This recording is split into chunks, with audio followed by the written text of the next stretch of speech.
about 2:30 in the afternoon. You are scheduled to be executed tomorrow morning at 7.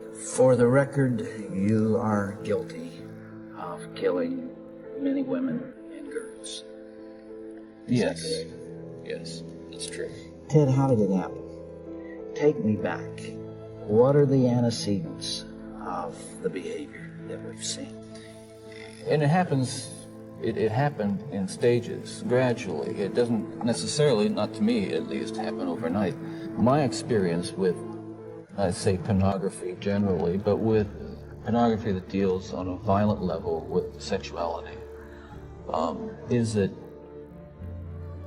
once you become addicted to it, and I look at this as a kind of addiction, like other kinds of addiction, I would keep looking for more potent, more explicit, more graphic kinds of material.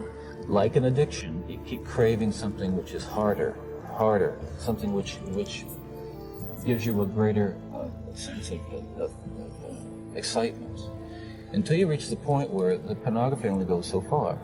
You reach that jumping off point where you begin to wonder if maybe actually doing it will give you that which is beyond just reading about it or looking at it.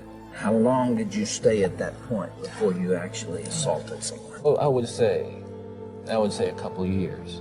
And what I was dealing with there were very strong inhibitions against criminal behavior or violent behavior that had been conditioned into me, bred into me in my environment, in my neighborhood, in my church, in my school. Things which said, no, this is wrong. I mean, even to think of it is wrong, but certainly to do it is wrong. And I'm on that edge, and the last vestiges of restraint, the barriers to actually doing something were being tested constantly and assailed through the kind of fantasy life that was fueled largely by pornography. Do you remember what pushed you over that edge? Do you remember the decision to go through it? Remember where you decided to throw caution to the wind? It's a very difficult thing to describe.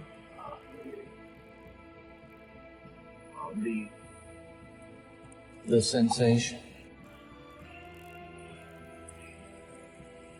of reaching that point where I knew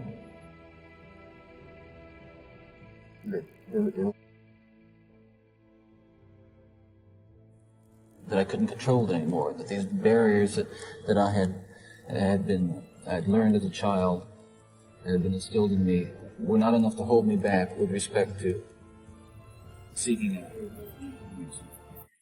And it just occurred to me that some people would say that, well, I've seen that stuff and it doesn't do anything to me. And I can understand that. I know virtually everyone can be exposed to so-called pornography, and while they're aroused to it to one degree or another, not go out and do anything wrong. Ted, after you committed your first murder, what was the emotional effect on you? Coming out of some kind of horrible trance or dream, I can only liken it to after, I don't want to over-dramatize it, but to have been possessed by something so awful and so alien, and then the next morning wake up from it, that basically I was a normal person. I wasn't some guy hanging out at bars or a bum, or I wasn't a pervert in the sense that, people look at somebody and say, I know there's something wrong with him, and just tell. I mean, I was essentially a normal person. I had good friends. I led a normal life, except for this one small but very potent and very destructive segment of it that I kept very secret, very close to myself, and didn't let anybody know about it. And part of the shock and horror for my dear friends and family years ago when I was first arrested was that there was no clue. They looked at me and they looked at the all-American boy, and are not some kind of inherent monsters. We are your sons and we are your husbands. And We grew up in regular families, and pornography can reach out and snatch a kid out of any house today. It snatched me out of my home. It snatched me out of my home 20, 30 years ago. And as diligent as my parents were, and they were diligent in protecting their children.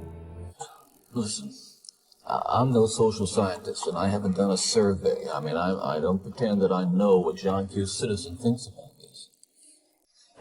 But I've lived in prison for a long time now. And I've met a lot of men who were motivated to commit violence just like me. And without exception, every one of them was deeply involved in pornography. Without exception, every one of them was deeply involved. Study on serial homicide shows that the most common interest among serial killers. And it's real. Compartmentalized, very well focused, very sharply focused area where it was like a black hole. It was like a, like a crack, and everything that fell into that crack just disappeared. Then, in an unexpected move, perhaps an afterthought, Cowart stunned the courtroom with some parting words for Bundy. Take care of yourself, young man. Thank you. I say that to you sincerely. Take care of yourself. It's a tragedy for this court to see. It's such a total waste, I think, of humanity that I've experienced in this court. You're a bright young man. If you made a good lawyer, I'd love to have you practice in front of me, but you went another way, partner.